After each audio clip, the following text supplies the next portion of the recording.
کسی نے سوال کیا، please help me. School time میں سب فرینڈس کے بوائے فرینڈ تھے، بٹ الحمدللہ میں نے اللہ کے ڈر سے ایسے ناحلال کاموں سے دوری ہی بنائے رکھی، اور تھوڑے ٹائم بعد اسکول کے بعد کچھ فرینڈس کے رشتے طے ہو گئے۔ ہمارا کیوں نہیں ہو رہا؟ ہم نے تو اللہ پاک کی رضا کے لیے ایسے ناجائز کاموں سے بھی بچے، پھر بھی کیوں ایسا؟ رشتے تو بہت آ رہے ہیں، بٹ ہاں بول سکیں ایسے نہیں آتے، کیا کریں؟ کہیں اللہ پاک ناراض تو نہیں ہوں گے نا ہم سے؟ پلیز آنسر برائے مہربانی۔ تو سنیں ڈیئر، جب آپ کبھی بازار جاؤ اور اپنے لیے کوئی چیز پسند کرو تو کیا آپ بازار میں انٹر ہوتے ساتھ ہی کوئی چیز پسند کر لیتی ہو اور فوراً اسے اپنے لیے پرفیکٹ سمجھ کر پرچیز کر لیتی ہو؟ نہیں نا، پہلے آپ دیکھتی ہوگی نا کہ کون سی چیز مجھ پر زیادہ سوٹ کرتی ہے اور کون سی نہیں۔ دور سے دیکھ کر فوراً تو نہیں سلیکٹ کر لیتی ہو، تو پھر آپ کیسے سوچ سکتی ہو کہ جو رشتہ آپ کے لیے آئے وہ اللہ پاک کو آپ کے لیے فوراً پسند آ جائے؟ آپ نے خود کو اللہ پاک کی رضا کی خاطر ان سب حرام رشتوں سے دور رکھا ہے، تو آپ کو کیا لگتا ہے کہ آپ کا محرم کوئی اتنا عام ہوگا؟ بلیو می ڈیئر، آپ کا نصیب آپ کے وہم و گمان سے بھی زیادہ بلند ہوگا۔ آپ کو اللہ پاک نے وہ دینا ہے جو آپ کے لیے بہترین سے بھی بہترین ہوگا، اور کوئی نیک اور باخردار مرد ہی آپ کے سر کا تاج بنے گا۔ سو ڈیئر، اللہ دیری اس لیے کر رہے ہیں کہ انہیں آپ کے لیے کوئی پسند نہیں آ رہا۔ جب بھی اللہ پاک کو آپ کے لیے کوئی پسند آ گیا تو صدیوں کی مسافتیں بہت چھوٹی ہو جائیں گی، اور یہ انتظار آپ کو خوب پھل سے نوازے گا۔ بس اللہ پاک پر اپنا پختہ ایمان مت ٹوٹنے دینا۔ آپ کا نصیب خود آپ کے پاک رشتے میں سکون بخشے گا اور آپ کی بلند نصیب کی گواہی دے گا۔ سو پریشان مت ہو، آپ کو تو خوش ہونا چاہیے کہ میرا نصیب میرے اللہ پاک نے خود بھیجنا ہے، اور وہ بہترین سے بھی بہترین ہوگا انشاءاللہ۔ Dear, stay blessed. پتہ ہے ہم اللہ کو تبھی یاد کرتے ہیں جب ہم اللہ کو بھول چکے ہوتے ہیں، اور یہ ایک تلخ حقیقت ہے جسے ہم جانتے بوجھتے ہوئے بھی تسلیم نہیں کرتے۔ اگر ایسا نہیں تو پھر ہم گمراہی کی طرف کیوں مائل ہوتے ہیں؟ صحیح اور غلط کی سمجھ رکھتے ہوئے بھی کیوں غلط کو ترجیح دیتے ہیں؟ اپنی عارضی خواہشات کو کیوں مستقبل کا نام دیتے ہیں؟ حال سے پہلے اپنے مستقبل کا کیوں سوچتے ہیں؟ جسم سے پہلے کیوں روحوں کو زخمی کیے ہوئے ہیں؟ خدا سے پہلے کیوں کسی انسان کا در کھٹکھٹاتے ہیں؟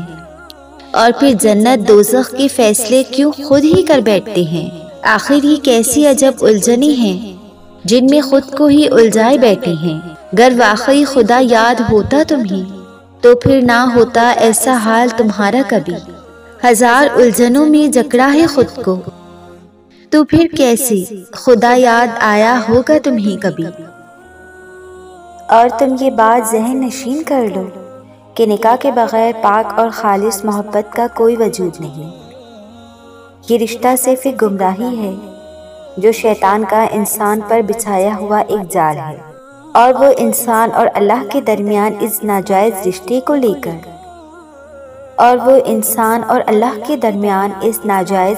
کو لا کر کھلی جنگ کا آغاز کرتا ہے۔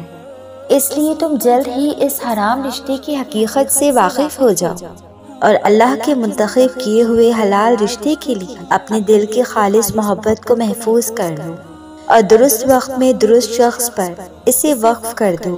یہی تمہارے حق میں افضل تر ہے۔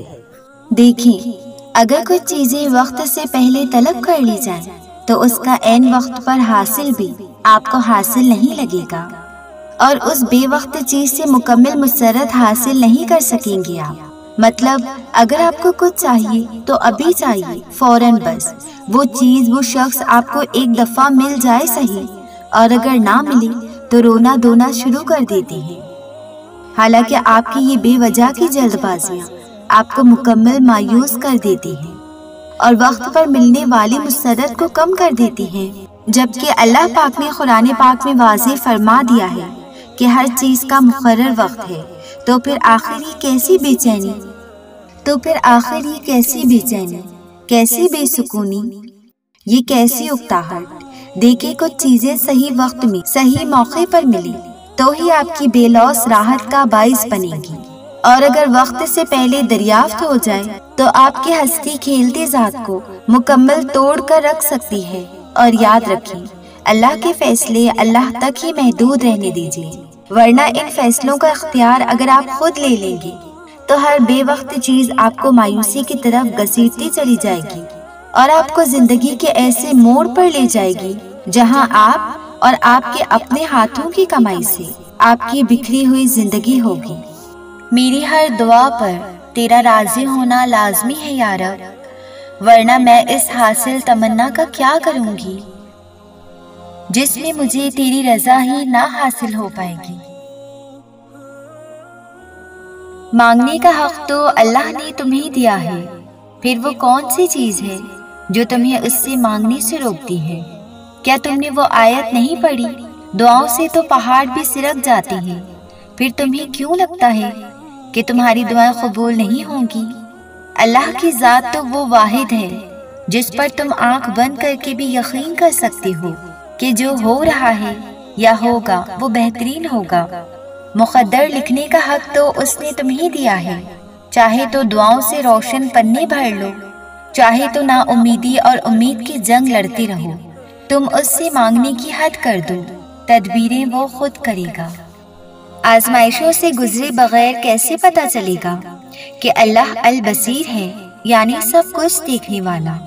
بن مانگے ہی سب مل جائے تو ہمیں کیسے پتہ چلے گا کہ اللہ القادر ہے، یعنی ہر چیز پر قدرت رکھنے والا؟ اگر آپ ناممکن سمجھ کر مانگنا ہی چھوڑ دیں گے تو آپ کو کیسے پتہ چلے گا کہ اللہ الوہاب ہے، یعنی سب کچھ عطا کرنے والا؟ اللہ کے لیے کوئی مشکل نہیں کہ وہ آپ کی آس کو، آپ کی ان دعاؤں کو فوراً قبول کر لے، لیکن اللہ آپ کے تقویٰ کا انتظار کر رہا ہے۔ وہ دیکھنا چاہتا ہے کہ کیا میرا بندہ، کیا میرے دوست موسیٰ کی طرح میرے پہ تقویٰ کرتا ہے، جس طرح موسیٰ نے بند سمندر کے سامنے کیا تھا۔ اگر کرتا ہے تو میں بھی اس کے لیے ویسے راستے بناؤں گا جیسے موسیٰ کے لیے بیچ سمندر میں بنائے گئے تھے۔ جب ہم صبر کو چادر کی طرح اوڑھ لیتے ہیں اور توکل کو پانی کی طرح پی لیتے ہیں تو ہمیں بند راستوں میں بھی راستہ دکھ جاتا ہے، پھر ہم اس کے لکھے ہوئے نصیب پہ اس طرح راضی ہو جاتے ہیں کہ ہمارے مقدر کے آخری پیج پہ اللہ جنت کے 8 دروازے لکھ دیتا ہے۔ بے شک